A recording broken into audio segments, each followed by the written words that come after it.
بسم الله الرحمن الرحيم الحمد لله حمدا كثيرا طيبا مباركا فيه كما يحب ربنا ويرضاه أما بعد. So we are still discussing the first section or the first chapter of this book, مقدمات الصيام, and today's lesson inshallah we're going to begin المسألة الخامسة. المسألة الخامسة, the fifth issue. The fifth issue speaks about شروط وجوب صيام رمضان. شروط, the conditions for the obligation of fasting Ramadan. The conditions for the obligation of fasting Ramadan. So if you remember previously, we mentioned that fasting Ramadan is wajib. المسألة الثانية, the second issue, حكم صيام رمضان ودليل ذلك, we mentioned that it is fard. It is wajib for a person to fast the month of Ramadan, and that it was a pillar from the pillars of Islam. So it's a great obligation. However, is it everyone that has to fast Ramadan, or are there conditions for which Ramadan becomes obligatory upon a person to fast? This is what we're going to find out in this mas'ala. Who has to fast? Does a child have to fast? Does an old person have to fast? Does a person who is sick have to fast? Does a Muslim have to fast? Does a kafir have to fast? Does a crazy person or someone who is insane have to fast? And so on. What are the conditions which make fasting obligatory upon a person? That's what this is going to speak about. So what are these conditions? The authors say, يجب صيام رمضان على من توافرت فيه الشروط التالية. يجب صيام رمضان. صيام Ramadan, fasting the month of Ramadan, becomes wajib upon من توافرت فيه الشروط التالية, upon those whom the following conditions have been fulfilled, or those who meet the following conditions. Those who have fulfilled these following conditions, or these conditions are met in them, those are the ones who fast in the month of Ramadan. The obligation of fasting Ramadan applies to them. Who are these people? The author is going to mention 5 conditions. The author is going to mention 5 conditions. Provided that these 5 conditions collectively are found within a person, that's when it becomes wajib upon that person to fast. So all of these 5 conditions have to be found within a person for fasting to become wajib upon them. If one of these conditions is missing, then fasting is not wajib. Fasting is not wajib. And we're going to find out that the obligation of fasting Ramadan is either, its wujub, its obligation is either wujub, that he has to fast within the month of Ramadan. If not fasting in the month of Ramadan, then he's excused, but he has to repay. For some of them, for some of these conditions, if they're not fulfilled, then it means that it's not wajib, immediately during Ramadan, they are excused, but they still have to repay it back. They have to do qada. And for some of these conditions, we will find out that they don't have to fast within Ramadan, nor do they have to repay it back. Yeah? So when you say it's not wajib upon a person, some of these conditions, if they're not met, it's not wajib upon them to fast immediately within Ramadan. However, they have to repay it back for some of them if some of these conditions are not met. But for others, they neither have to fast within Ramadan, nor do they have to repay back once that condition is met later on, as we're going to explain. So before reading, I'm going to quickly summarize the points that he mentions. He mentions 5 conditions. And these 5 conditions apply to both males and females. What are these 5 conditions? The first condition is that the person has to be a Muslim, al-Islam. He's going to mention Islam as a condition. The person has to be Muslim. Secondly, the person has to be baligh. Baligh, al-bulugh, adulthood, reaching the age of maturity. طيب, reaching the age of maturity is the second condition. The third condition is al-aql. Aql is sanity. That's the third condition. The fourth condition is as-sihha. As-sihha is health. And in some other books they mention al-qudra, the ability to fast. So you're healthy enough or able enough to fast. The fifth condition is al-iqama. Iqama is the opposite of as-safar. Iqama is someone, he is resident, not traveling. These 5 conditions, if they are collectively found within a person, it becomes wajib upon them to fast. If these conditions, the person is Muslim, the person has reached the age of maturity, the person is sane, the person is healthy enough to fast, and the person is not traveling, then it becomes wajib upon the person to fast the month of Ramadan ada'an, to fast within the month of Ramadan.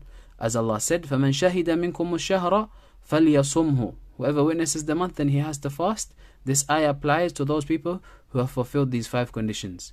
If one of these 5 conditions is not met, then it's not wajib upon them to fast within the month of Ramadan, as we're going to explain inshallah. Okay, there's a 6th condition. So we've mentioned 5. These 5 are applicable to both males and females. However, the 6th condition that he's going to mention is al-khuluwu min al-hayd wal-nifas, that the person is free from hayd, which is the menstrual cycle. One nifas is the postnatal bleeding. So these 2 types of blood, they are only found in females. So this 6th condition is an extra condition which applies only to females, that they are not going through hayd and nifas. Hayd, which is the menstrual cycle, nor are they undergoing the postnatal bleeding. If a woman is going through one of these 2 cycles, then it's not wajib for her to fast. Rather, if she does fast while in that state, then she is sinful, it's haram, as we're going to read. So this is a summary of what we're going to take. So let's read. يجب صيام رمضان على من توافرت فيه الشروط التالية. Fasting the month of Ramadan is wajib upon whoever these following conditions are met in them, or whoever fulfills these following conditions. The first condition, al-Islam. Al-Islam. طيب, being a Muslim. فلا يجب ولا يصح الصيام من الكافر. It is neither wajib, nor is it valid, the fasting, nor is fasting valid from a kafir. So if a person is a kafir, do we say to him, yes, it's the month of Ramadan, you have to fast? Do we say it's wajib upon you to fast? فلا يجب, it's not wajib upon a kafir. And if a kafir does fast while in the state of kufr, it's not accepted. We don't say it's wajib upon him to fast, nor do we say it's wajib upon him to pray, nor give zakah, because لأن الصيام عبادة, because fasting is an act of worship. والعبادة لا تصح من الكافر, and worship, acts of worship, لا تصح, is not accepted, or it's invalid. Acts of worship are invalid from a kafir. If a kafir performs an act of worship, it's not going to be accepted. فإذا أسلم لا يلزم بقضاء ما فاته.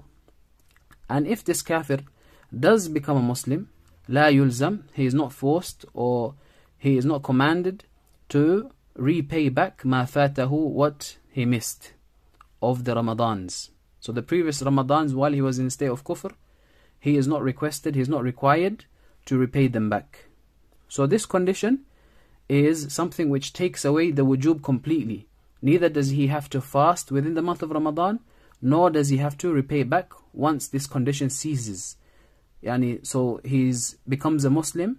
Once a person becomes a kafir, becomes a Muslim, then he is not commanded to repay back the missed fasts. So while he's in a state of kufr, we don't command a kafir to fast or do any act of worship, because firstly it's not going to be accepted from them, and what's required prior to that is that they enter into Islam. إِنَّمَا يَتَقَبَّلُ اللَّهُ مِنَ الْمُتَّقِينَ. Allah only accepts deeds from the muttaqeen, those who have taqwa, mindful of Him. And those mostly who enter into at-taqwa is the believers. You have to be a believer. That's the greatest form of taqwa, at-tawheed. فَلَا يَجِبْ وَلَا يَصِحُ الصِّيَامُ مِنَ الْكَافِرِ.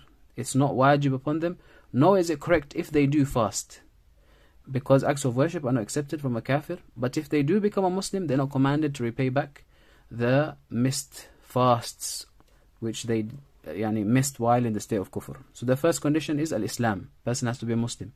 If he's not a Muslim, then we don't command him to fast in the month of Ramadan.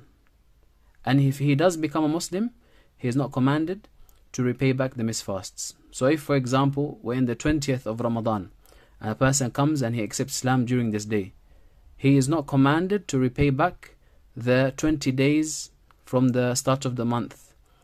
All he has to do now is fast the remaining 10. Remaining 10 of the month, that's all that's due upon him.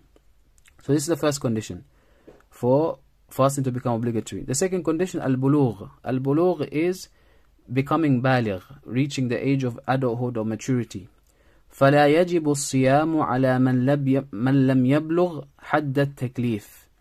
فَلَا يَجِبُ الصِّيَامُ, it is not wajib, fasting is not wajib, upon مَنْ لَمْ يَبْلُغْ حَدَّ التَّكْلِيفِ, upon the one who has not reached the point of maturity. Anyone who is under the age of maturity, we don't say that it's wajib upon you to fast. And the scholars have mentioned that a person reaches the age of maturity through one of 3 signs. There are 3 signs by which we understand that a person has reached the age of maturity. One of them is mentioned in this hadith. So and this hadith is also evidence that it's not wajib for a person who is under the age of maturity to do any of the acts of worship. It's not wajib upon them. Why is that? لِقَوْلِهِ صلى الله عليه وسلم, due to the saying of the Prophet صلى الله عليه وسلم, رُفِعَ الْقَلَمُ عَنْ ثَلَاثَةٍ. رُفِعَ الْقَلَمُ عَنْ ثَلَاثَةٍ. The pen has been lifted from 3.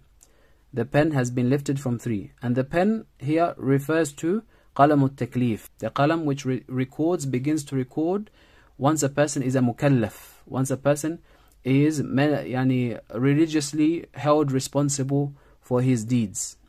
So this pen has been lifted from the 3 that are mentioned in this hadith. Their deeds are not recorded. Their deeds are not recorded. And the Prophet فَذَكَرَ مِنْهُمُ الصَّبِيَّ. From these 3, ذَكَرَ مِنْهُمْ, he mentioned from them الصَّبِيَّ, the infant or the child, حَتَّى يَحْتَلِمْ, until he has ihtilam. Ihtilam is he sees a wet dream. Until he sees a wet dream. This is one of the signs by which a person becomes baligh. If he has a wet dream. He has a wet dream. The second sign by which a person becomes baligh is he grows thick pubic hair around the private parts. Thick pubic hair. It has to be thick because it's possible for young children to have hair growing, but if it's not thick, then this is not considered pubic hair. As Sheikh Uthaymeen he mentions, it has to be thick, coarse hair that grows around that area. This is the second sign. The third sign, if the previous 2 are not found, then by reaching the age of 15, a person becomes baligh automatically. Once you reach the age of 15, you haven't seen a wet dream and you don't have any pubic hair, thick, coarse hair growing around the pubic parts, the private area. You reach the age of 15, you've become baligh automatically. These 3 signs are applicable to both males and females. And with females, there's a 4th sign, and that is them undergoing the menstrual bleeding. If a young girl sees her cycle, she becomes baligh, even if she's at the age of 8, 7, 9. So long as she sees one of these signs, one of these 4 signs within women or girls, females, they become baligh. And one of 3 signs are found within males, they become baligh. طيب. So the pen of taklif, the pen of a person being held responsible for what they do, the pen which records our deeds, is lifted. It doesn't record anything for these 3 people. And these 3 people, from them is the child until they reach the age of puberty, until they undergo a wet dream or see a wet dream, which is one of the signs indicating a person has reached the age of maturity. The other 3 are the insane person until he regains sanity, and the sleeping person until they wake up. These 3, their deeds are not recorded. Okay. And this hadith, number 3, is reported by Ahmed and Abu Dawood, and it's authenticated by Sheikh Albani in his book Al-Irwa, Irwa al-Ghalil. وَلَكِنَّهُ يَصِحُّ. However, so a person does not have to, it's not wajib for them to fast so long as they are under the age of maturity. It's not wajib. However, if they do fast, وَلَكِنَّهُ يَصِحُّ الصِّيَامُ مِنْ غَيْرِ الْبَالِغِ لَوْ صَامَ إِذَا كَانَ مُمَيِّزًا. However, the fasting is valid from a person min ghayr al-baligh, who has not reached the age of maturity. other than a mature person, their fasting is valid if they do fast, لو صام, if they do fast, with the condition that إذا كان مميزا, if they have discernment, if they are ones who have reached the age of tamyiz. The age of tamyiz, them scholars have, some of them have put it to 7, the age of 7, because this is when the Prophet ﷺ, he said, when your children reach the age of 7, that's when you teach them to pray. Teach them to pray when they reach the age of 7. So they said that the fact that the Prophet ﷺ teach them at the age of 7 shows that they have understanding. They know right and wrong. And some of the scholars, they have not put it at a particular age.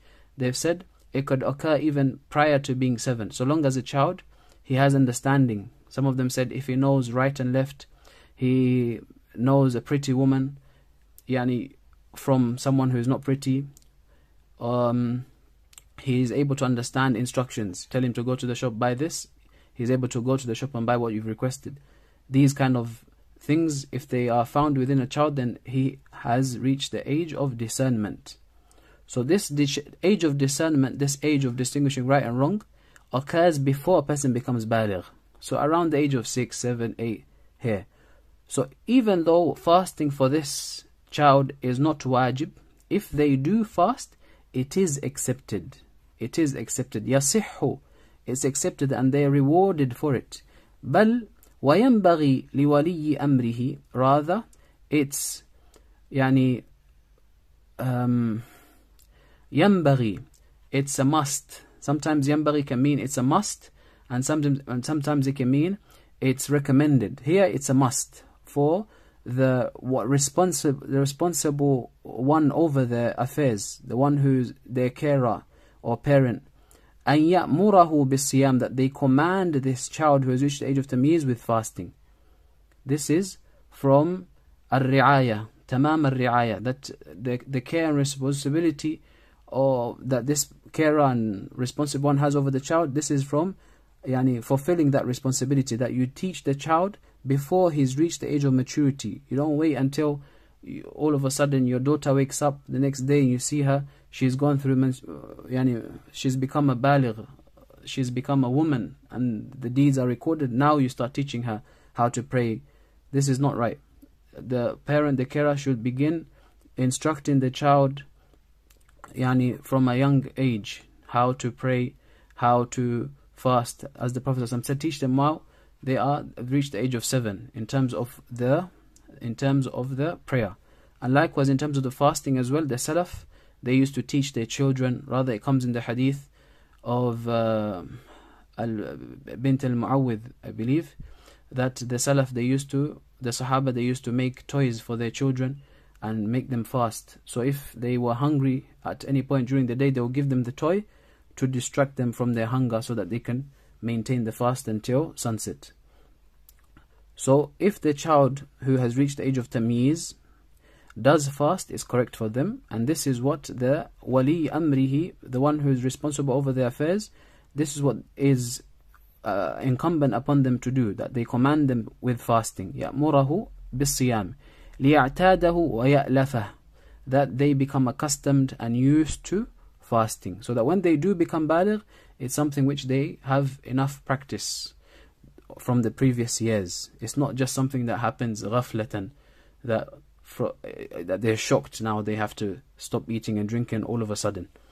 So this is the second condition. The difference between this condition and the first condition is that it's not wajib, it's not wajib. Okay, these are the two things which are the same. It's not wajib upon the non-Muslim. It's not wajib upon the one who has not reached the age of maturity. The difference is, if the non-Muslim does fast, it's not accepted. But here, if the one who has not reached maturity, the child, does fast, it is accepted. Here it's not accepted, here it's accepted. Okay. And also, they don't have to repay back. Both of them, they don't have to repay back. Once they reach maturity, you don't need to repay back. The third condition, al-aql, is sanity. فَلَا يَجِبُ الصِّيَامُ عَلَى الْمَجْنُونِ وَالْمَعْتُوهِ. The third condition is sanity. لَا يَجِبُ الصِّيَامُ, it's not wajib for the insane person, and the ma'tuh is someone who is mentally deranged. He has aql, he has some mental, his aql is intact. Majnoon, he has no aql. ma'tuh, he has aql but it doesn't work. Yeah? Mentally deranged. These people who are insane or mentally deranged, it's not wajib upon them to fast, because of the saying of the Prophet لقوله صلى الله عليه وسلم, due to his saying صلى الله عليه وسلم in the same hadith that we read here, رفع القلم عن ثلاثة, that the pen has been lifted from 3. فذكر منهم, and from the 3, other than the child, is المجنون حتى يفيق. وذكر منهم, and he mentioned from them, the 3, the insane person until he regains sanity, يفيق. So this is number 3. Likewise, if the person does regain sanity, then he is not commanded to repay back the missed fasts which he missed while in a state of insanity. Likewise, if he does fast while in the state of insanity, then it's not accepted. It's not accepted the same way the child who hasn't reached the age of tamyiz, like a 1-year-old or 2-year-old or 3-year-old, who doesn't know what they're doing. If they fast, it's not accepted, because they don't understand niyyah, that you're leaving off this drink in order to draw closer to Allah. They don't understand this.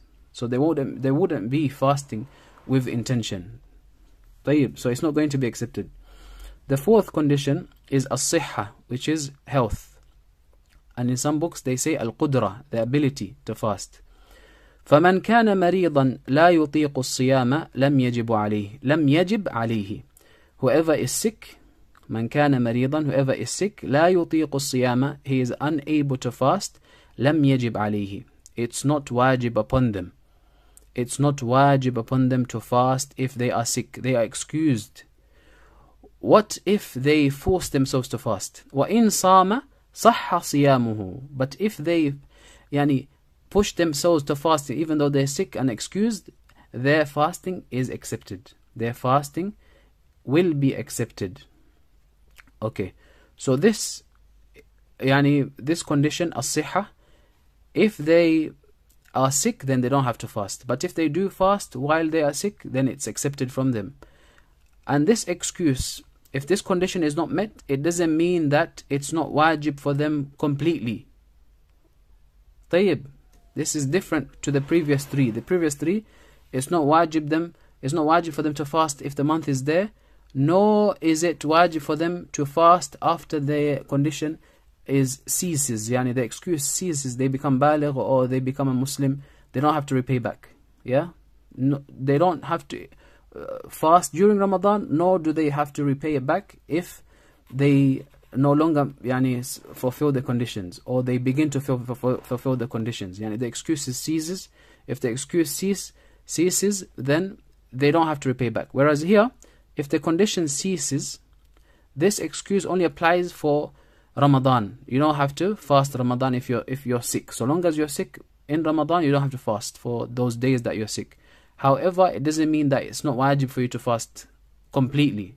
It's still wajib for you to repay back those days that you missed because of لِقَوْلِهِ تَعَالَى, because of his saying, the Most High, Allah saying in the Quran, وَمَنْ كَانَ مَرِيضًا أَوْ عَلَى سَفَرٍ فَعِدَّةٌ مِنْ أَيَّامٍ أُخَرٍ. Whoever is sick or on a journey, أو على سفر فعدة من أيام أخر, which means they have to fast an equal number of days after Ramadan. On other days, they have to fast an equal amount which they missed due to the travel and sickness on other days. They have to repay it back. In Surah Al-Baqarah 185. So just because we're saying this is an excuse, it's not wajib for you to fast, it doesn't mean that after Ramadan you don't repay back the days that you missed. Rather, you have to repay back the days that you missed. Okay, which is different to the previous conditions. Yeah. So if you become Muslim, for example, if a person becomes a Muslim, he doesn't have to repay back. If a person regains sanity, he doesn't have to repay back. If a person becomes mature, he doesn't have to repay back. But if a person regains his health, he has to repay back what he missed due to sickness. And the same for traveling, as we're going to discuss in the 5th condition. 5th condition is, we didn't read this. فَإِنْ زَالَ الْمَرَضُ وَجَبَ عَلَيْهِ قَضَاءُ مَا أَفْطَرَهُ مِنْ أَيَّامٍ. فَإِنْ زَالَ الْمَرَضُ, if the sickness ceases, he is no longer sick. If he is no longer sick, وَجَبَ عَلَيْهِ قَضَاءُ مَا أَفْطَرَهُ مِنْ أَيَّامٍ, then it becomes wajib upon him to repay back, qada, to repay ما أفطره من أيام, what he, the number of days that he broke his fast. However many days he broke his fast due to this al-marad, it becomes wajib upon him to repay it back. That's what we just explained. And same for al-iqama. The fifth condition is al-iqama. Al-iqama means residency. A person, he is in his locality. He's not a traveler. He hasn't left the boundary or the distance, reached the distance by which he is considered a traveler. He's still local. فَلَا يَجِبُ الصَّوْمُ عَلَى الْمُسَافِرِ. So if this condition is not met, that means he's traveling. So if he is traveling, فَلَا يَجِبُ الصَّوْمُ عَلَى الْمُسَافِرِ. Fasting is not wajib upon the traveler. لِقَوْلِهِ تَعَالَى, because of his saying the Most High, and it's the same ayah. وَمَنْ كَانَ مَرِيضًا أَوْ عَلَى سَفَرٍ فَعِدَّةٌ مِنْ أَيَّامٍ أُخَرَ. Whoever is sick or traveling, these two, they take the same hukum, that you have to repay back the same amount on a different number of days, on different days, after Ramadan. Al-ayah, the ayah, same ayah. فَلَوْ صَامَ الْمُسَافِرِ. So if a person, even though he's excused from fasting while traveling, if he chooses to fast, then صَحَّ صِيَامُهُ, his fasting is valid. وَيَجِبُ عَلَيْهِ قَضَاءُ مَا أَفْطَرَهُ مِنَ السَّفَرِ. And if he does break his fast and he takes the concession and he doesn't fast while he is traveling, then he still has to repay it back, just like the sick person. So these two conditions you have to repay back. Just because we're saying it's not wajib upon this person if he is sick or traveling, it means he is not wajib upon him to fast Ramadan ada'an. It's not wajib for you to fast during Ramadan. However, you have to repay it back. You have to repay it back before the next Ramadan. The sixth condition and final condition, and this is specific to women as we mentioned, al-khuluwu min al-hayd wal-nifas. Al-khuluwu, being free from menstrual, al-hayd, menstrual bleeding, wal-nifas, postnatal bleeding. A woman who is undergoing the menstrual cycle, she is referred to as haid. Haid is the actual bleeding, and haid is the one who is undergoing that. And nifas is the postnatal bleeding, and the woman who is on her postnatal, she's undergoing postnatal bleeding, is called nufasa. Nufasa, haid and nufasa. So the sixth condition is specific to men, being free from haid and nifas. So he says, فَالْحَائِضُ وَالنُّفَسَاء, the woman who is undergoing menstrual cycle and postnatal bleeding, لَا يَجِبُ عَلَيْهِمَا الصِّيَامِ, it's not wajib upon them to fast. It's not wajib upon them to fast. بَلْ يُحْرَمُ عَلَيْهِمَا, rather, in fact, it is haram upon them to fast. So this is from the examples of haram fasting. Remember we said that there's different types of fasting that we're going to explain later on, inshallah. From them is a woman fasting while she's on her hayd or nifas. If a woman fasts while she's in these two states, then she is sinful. She is not drawing closer to Allah. She is not drawing closer to Allah. Rather, she is sinful for her fasting while in this state. لِقَوْلِهِ صَلَى اللَّهُ عَلَيْهِ وَسَلَّمَ, because of his saying, sallallahu alayhi wasallam, in the hadith of, which is reported by Bukhari, Rawahu al-Bukhari. The Prophet sallallahu alayhi wasallam said in this hadith, أَلَيْسَ إِذَا حَاضَتْ لَمْ تُصَلِّ وَلَمْ تَصُمْ. Is it not the case that when she is undergoing hayd, she does not pray, she leaves off the prayer, and she leaves off fasting? She doesn't pray and she doesn't fast. Is this not the case? فَذَلِكَ مِن نُقْصَانِ دِينِهَا, that is from the deficiency with respect to her deen. So the Prophet made a statement prior to this that the woman is deficient in terms of her intellect and in terms of her deen. And then he went to explain the deficiency in intellect is that two women equate to one man when it comes to witnessing. When it comes to witnessing an event in court, the witness of two women is equal to the witness of one man. That's in terms of intellect, deficiency in intellect. And in terms of deficiency in deen, she undergoes a period where she leaves off prayer and fasting, and that is through hayd, and also nifas as well, takes the same hukum as hayd. So when she undergoes hayd and nifas, she does not pray. She does not pray, nor does she fast. وَيَجِبُ الْقَضَاءُ. However, this excuse, just like fast, the sihha and iqama, the sick person and the traveler, these two excuses, along with this one, they mean that they don't have to fast while they're in that state during Ramadan. However, they have to repay it back. They have to repay it back. وَيَجِبُ الْقَضَاءُ عَلَيْهِمَا. They have to repay it back. لِقَوْلِ عَائِشَةَ رَضِيَ اللَّهُ عَنْهَا. Because of the statement of Aisha radiallahu anha, and this takes the same hukum as a hadith, because it happened during the time of the Prophet ﷺ, and he endorsed it. She said, كَانَ يُصِيبُنَا ذَلِكَ. We were affected by that, يعني hayd and nifas, that used to take place. We were affected by that, the women. She's speaking on behalf of the women. كَانَ يُصِيبُنَا ذَلِكَ.